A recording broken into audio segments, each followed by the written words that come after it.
Eu sou a Thaís e esse é o canal Desalinho. Há uns 2 vídeos atrás eu comecei uma proposta um pouquinho diferente do que eu vinha fazendo nesse canal até então. A ideia é pegar alguns livros sobre escrita, pensar algumas ideias de dentro desse livro e extrapolar, comentar a respeito e etc.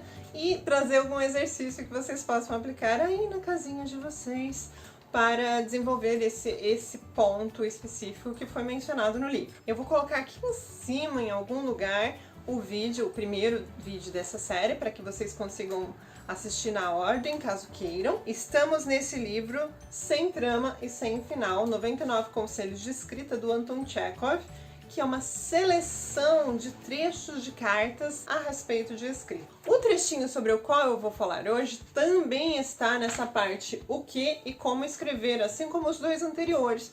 Eu acho que é uma das partes melhores assim do livro, que tem mais coisas interessantes. O livro todo, na verdade, é muito bom, mas essa parte eu acho bem legal. Na verdade, eu não vou ler o trecho inteiro que ele colocou aqui, mas o nome do trecho, só para vocês saberem, é Cortar Sem Dó. E a última frase desse excerto é: tudo que leio, seja meu ou de outros, parece que nunca é curto o suficiente. Vamos falar sobre isso? Tem um curso do Marcelino Freire a respeito de escrita criativa, escrita literária, em que ele fala uma coisa que ficou na minha cabeça e que é sensacional, por isso passo adiante. Ele está falando a respeito de livros de contos ou de poemas, enfim, livros que reúnam coisas assim.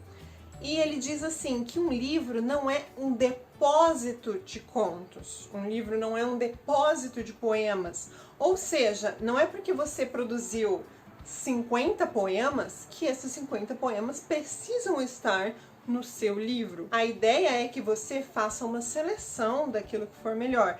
Escrever é selecionar, escrever é cortar.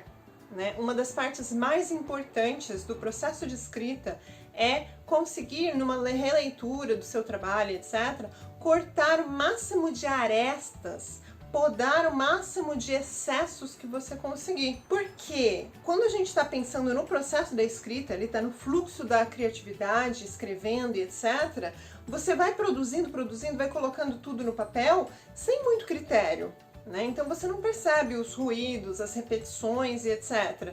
Reler e reler e reler é muito importante para que você consiga justamente tirar os pedaços que sobram. Ah, mas eu sou uma pessoa que na hora que eu vou reler, eu começo a acrescentar coisa. Ótimo, legal. Mas num próximo momento, numa próxima releitura, presta atenção também no que você tem que tirar. Porque, por exemplo, numa história longa, pode ser que tenha coisas que não estejam soando bem juntas, ou uns ruídos que estejam acontecendo dentro do texto, umas repetições desnecessárias. Ou você pode estar subestimando o seu leitor, explicando demais coisas que ele já entendeu quando você falou num primeiro momento. Então, tudo isso é coisa que você pode cortar. Ou então, assim, quando você pensa numa coletânea, num livro de contos, ou num livro de poemas, num livro de crônicas, você tem que pensar qual que é a linha mestra daquele seu livro, qual que é a temática, o que mantém aquele corpo coeso, o que reúne aqueles contos, aqueles poemas, aqueles textos todos. E você tem que se ater àquela linha, a essa coluna vertebral que você estabeleceu para o seu livro. Ou seja, o conto que não estiver colaborando para essa coluna vertebral tem que cair fora. Quanto mais você consegue podar o que está causando ruído, mais perfeito você vai ter o seu resultado final. Ah, mas eu não tenho o suficiente para escrever um livro se eu for cortar todos os contos que não estão batendo muito. Perfeito! Você começa a escrever mais contos para completar uma quantidade que seja legal, que seja aceitável de você fazer um livro de contos, Então a ideia não é porque eu preciso de um número X de páginas para publicar um livro que eu vou manter nesse livro textos que não estão colaborando com o conjunto da obra. Você tem que tentar manter ali dentro somente aquilo que realmente colabora, porque senão você vai ter ali, de repente, uma maçãzinha podre. Você tem ali uma cesta maravilhosa de maçãs e uma podre, que você vai fazer com que o leitor pode achar lindo, tudo maravilhoso, se deliciar, mas ele vai olhar aquela maçã podre e ele não vai esquecer nunca mais daquela maçã podre. E não é isso que você quer. Não é essa impressão que você quer que o leitor carregue no seu livro, ou é? A menos que seja a sua intenção estética fazer com que o leitor se lembre da maçã podre que você deixou dentro do livro. Mas geralmente não é essa a intenção, né? Então quando ele diz tudo que leio, seja meu ou de outros, não parece que nunca é curto o suficiente, ele está falando desse momento posterior à escrita, que é o momento de cortar. Então, se eu puder deixar um exercício, vai ser esse daqui. Peguem algum texto de vocês, que vocês tenham, ou se vocês não tiverem, escrevam um texto, deixem ele na gaveta uns dias, uma semana, assim, depois peguem e comecem a cortar esse texto. Tirar tudo que é excesso, tudo que é repetição, tudo que é você subestimando seu leitor, achando que ele não vai entender o que você está querendo dizer, e aí você fala assim, eu acho que eu tenho que explicar mais pro leitor. Não tem, não precisa. Se dá para entender, se você precisar, peça para outra pessoa ler, para te ajudar nesse processo inicial de corte. Se você ainda não sabe muito bem o que você vai cortar, pede ajuda para algum leitor e fala assim, quando que você entendeu tal coisa? Eu entendi aqui nesse parágrafo de cima. Beleza, então qualquer menção que fosse para explicar aquilo é desnecessária, porque o leitor já entendeu no parágrafo de cima.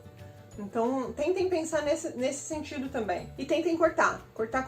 Façam esse exercício com o texto de vocês. E assim, se vocês fizerem isso, prestando atenção nesses detalhes, então, prestando atenção na linguagem, prestando atenção no que vocês estão contando ali, eu tenho certeza que ele vai ficar melhor. O texto vai ficar muito melhor depois que vocês passarem por esse processo. Mas e se eu sentir vontade de acrescentar alguma coisa? Não acrescente, não é hora de acrescentar. Você está fazendo um exercício de corte.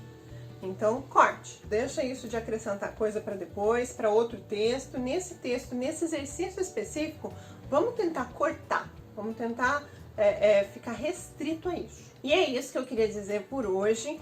No próximo vídeo eu vou passar para outro livro. Não quer dizer que esse livro não tenha mais dicas interessantes. Mas assim, eu achei que seria mais interessante se eu passasse um pouquinho por cada livro, em vez de explorar todas as dicas desse aqui, porque vocês podem ir atrás do livro e, sei lá, saberem um pouquinho mais a respeito das outras dicas. E seria mais interessante se eu explorasse um pouquinho de cada coisa, pra cá que eu tenho que fazer, para que a gente consiga, sei lá, discutir um pouquinho a respeito de outros assuntos também, né? Se vocês gostaram desse formato, deixem aqui embaixo nos comentários para eu saber. E se inscrevam no canal se vocês não são inscritos. Por que vocês não são inscritos no canal ainda? Se inscrevam aqui embaixo. Vamos lá. Aquarinho. E é isso. Beijinhos. Até a próxima. Tchau, tchau.